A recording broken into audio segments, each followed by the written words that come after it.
Hi, this is Stephanie Miller from The Stephanie Miller Show. Please enjoy this exclusive clip from my show on Political Voices Network. You can tell, we were talking about Chris Hayes. Dana last night did a piece about, despite all this fear-mongering, the polls, the pundits, whatever, in real elections where real people are voting, guess what? Democrats are winning. Just like in Pennsylvania a couple days ago, over and over again. Those are better barometers, right? I mean, this is why there was no red tsunami. Absolutely, and the voting bloc is evolving. The young people are tired of being told what they can do with their bodies, how they can live their life, who they're going to love. Yeah. It's changing, and the old guard is dying off slowly. But and I'm not I'm not wishing for people to die, but it's just the evolution of life. Old people end up passing away, yes. But that's what they're afraid of, because all of these good old party. They're starting to die off, and this young generation is tired of it, and they lean blue. They know they lean blue. Yeah, Beth Ann tweets about that. Bad news, young people don't care about Biden's age because we are all old to them. It's true. But that's what we're saying. It is interesting. The people that care the least about Biden's age and don't participate in that crap are young people. I mean, right? Yeah. We've had Victor Shi on talking about that. All right, Dana, I think we should be concerned that Donald Trump is apparently afraid of going to prison and afraid of that he's going to have to, what did he say? Wear that jumpsuit. He asked if he has to wear that jumpsuit. The scared little man. Yes.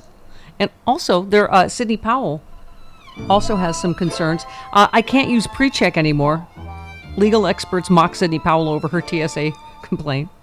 Poor baby, attempting to overthrow the government does have a few minor consequences, doesn't it? Tweets heal the planet. Yeah, she can't get TSA pre anymore, which is weird, right? One overthrow of the United States government. Really? Now you got to wait in the longer line? They got to take your shoes off and look for fake electors. That's what we're going to do. We know you're hiding them somewhere, so take your shoes off now. Let's go to Richard in Oakland. You're on with Dana. Hello, Richard. Oh, hello, Stephanie. I think you might be interested in the following items from Yelp about the Hoochcraft cocktail bar in Aspen, Colorado. Yes, Hoochcraft. Hoochcraft. Dana, you've participated in Hoochcraft, haven't you? You never know. Go ahead. Yes. First is the Ask the Community question. When do they stop serving food? Answer, usually 30 minutes before an insurrection. Oh, okay. It's like going. And the first review after that incident at the theater, the owner is jointing 36-year-old Grandma Bober, who supported an insurrection against America. It gets quite loud if she is there. She usually yells and screams, threatens to call the mayor, snorts horse paste at the bar. It's quite embarrassing. Order the impeachment margarita. It comes with actual evidence. Okay. All right. Okay. He wrote some jokes for you, Dana. That was very sweet. Oh, they're for me? Yes, those were for you. Okay. Can I just say how much I love me some John Fetterman? Because we were saying we literally are teetering on the brink between democracy and fascism. By the way, did you and I talk yet about just when I think like, oh, that's hyperbole to compare him to Hitler, and then he tweeted about how Jews are destroying America on Rosh Hashanah? Donald Trump, did you? Yeah. Okay. And there was an actual book burning that same day by a Republican. Okay, that's not important now. Yep. John Fetterman wears hoodies, and that's what's important. Right. Jeff Tiedrich said, John Fetterman just said he would agree to wear a suit if Republicans would agree to stop being obstructionist, anti-government ass clowns, because John Fetterman is a boss. Chris, who said, if those jagoffs in the House stop trying to shut our government down, fully support Ukraine, then I will save democracy by wearing a suit on the Senate floor. Witchy poo. No, that was Senator John Fetterman. Oh. I just like that he called them jagoffs. Yeah. I actually love how unsenatorial he is, because I think he speaks for the regular man, Huh? Exactly. No, I agree with you. That's it. I agree with you. I think he's brilliant. I love when he talks. I love when he tweets.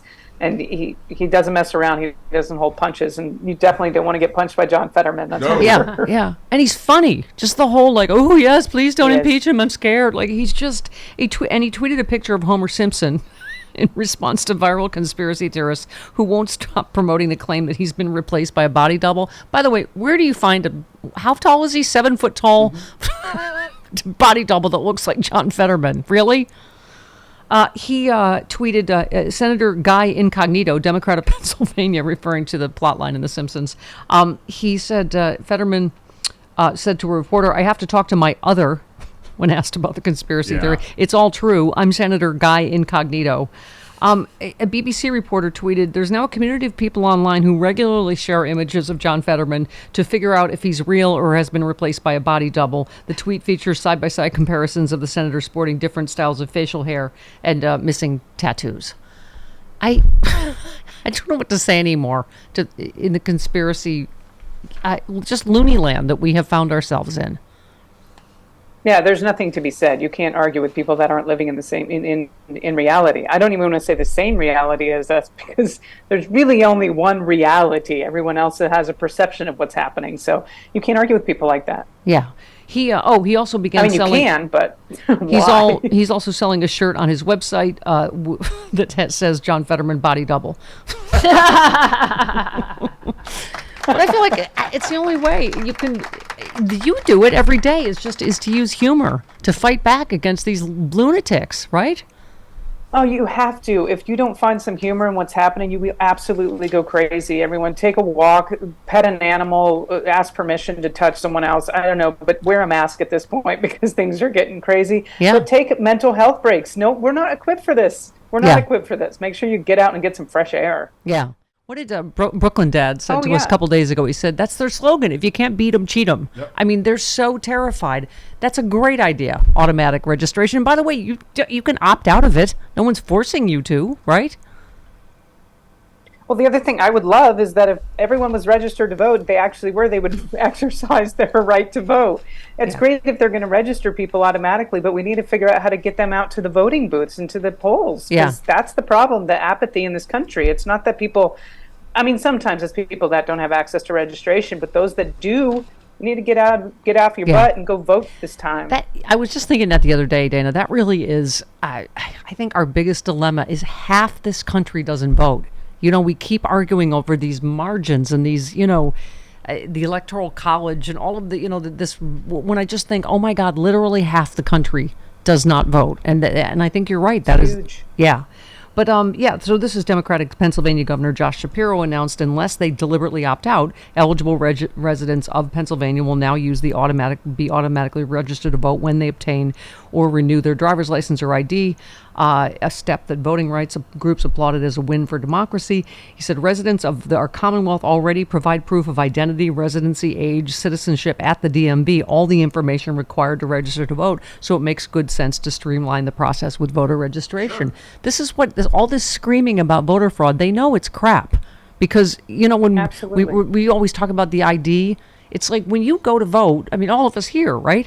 They already have all your information. They already have, it's like they keep trying to make it sound like, oh, just anybody can walk in and blah, blah, blah, right? When you get your card, it means they have your, go ahead. No, same. I mean, I imagine there's cases where someone walks in and uses a different name. I mean, fine, but then what happens is that person goes in to vote, clearly it's going to be flagged. It's not like this is rampant voter problems across the country. We've talked about this. The numbers are minuscule. Well, that's why compared to what's actually happening, and a lot of them are Republicans. This is what I'm saying. You know, the vote by mail, which we all did. You know, I don't. Again, this is where the one thing I think was good about COVID. I think we should always everyone should be able to vote by mail. What Republicans, why they hate that is because they can't take all the, you know, voting machines out of minority areas and make people have to get off work and stand in line in the rain for 10 hours and blah, blah, blah. It's ridiculous.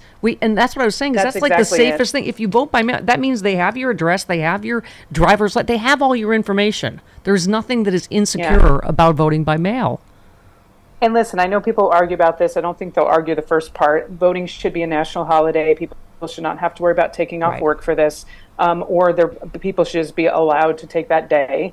And the other thing is, and I know this is a little bit more controversial, I think you should get fined. I think you should get fined if you don't vote in an election. That's just my opinion. I think more people would get out and actually do it. Let's hear more nonsense from Newsmax, shall we, on voting? You don't want to do it this way. Some people think, 100% registration or more voter turnout, 90%, but that would be the best. Saddam Hussein Had universal voter turnout. That wasn't good. Oh, good. This seems un-American. I'm sorry. As a citizen, it's not, oh, I'm here at the DMV, I'll do this as well. No, something should be separate and deliberate, not automatic. You got to make a decision. I just, you can tell, we were talking about Chris Hayes. Dana last night did a piece about, despite all this fear mongering, the polls, the pundits, whatever, in real elections where real people are voting, guess what? Democrats are winning. Just like in Pennsylvania a couple days ago, over and over again. Those are better barometers, right? I mean, this is why there was no red tsunami. Oh, hi, I'm here with sexy liberal John Fugelsang wearing my Los Angeles sexy liberal shirt. Oh my God, we have an LA show coming up October 21st, but how else could you see it, John? How else could you see it? I'm so glad you asked. For a limited time, you can see the show live via pay-per-view if you go to sexyliberal.com. All the laughs, you'll miss nothing. I can stream it from all around the world? All around the world, in your car, while you're driving. Watch it at home. Sexyliberal.com, yeah.